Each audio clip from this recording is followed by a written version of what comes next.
is silo thinking. Silo thinking. So in life, we go through our phases of what is silo thinking professionally and what is silo thinking personally. So let's talk about that just for a moment.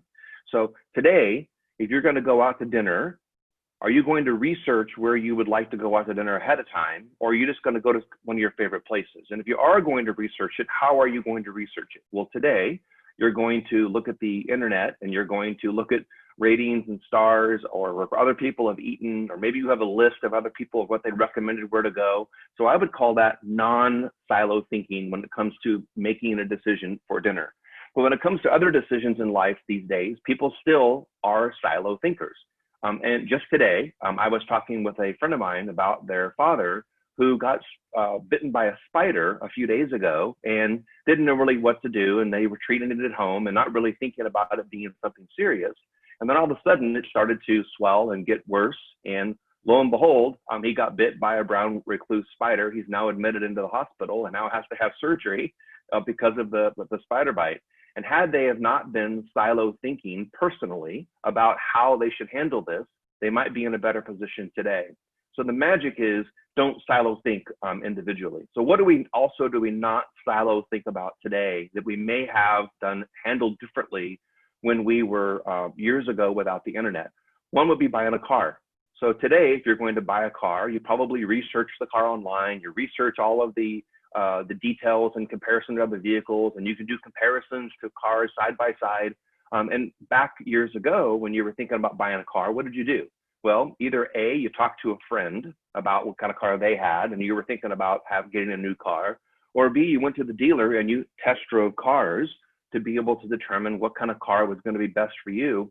And the all smart salesperson would tell you about all the features and exciting things about this new car for you to be able to make a decision.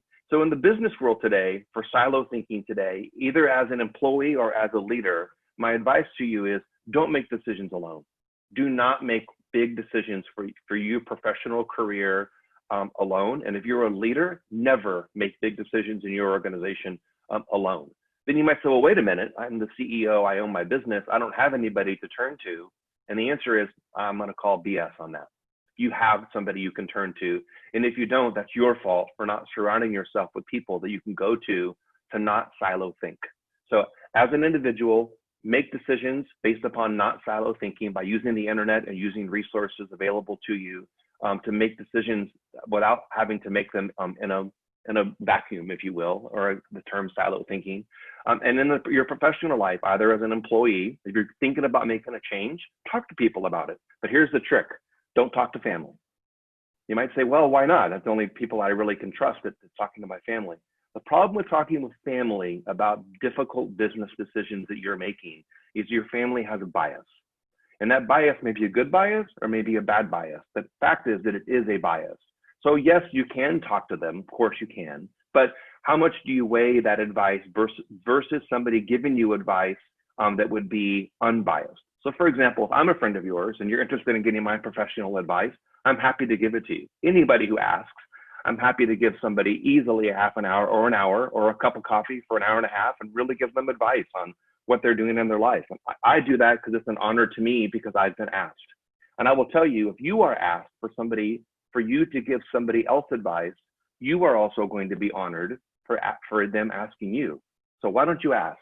So the simple thing is ask, don't make rash decisions. And if you are a leader of an organization and you don't have somebody as a mentor to give you advice on big decisions within your business, you're only providing a disservice to yourself, to your business, and to your customers. So never make decisions in a vacuum as a leader of a company. So with that, have a great Monday. Have a great rest of your week this week.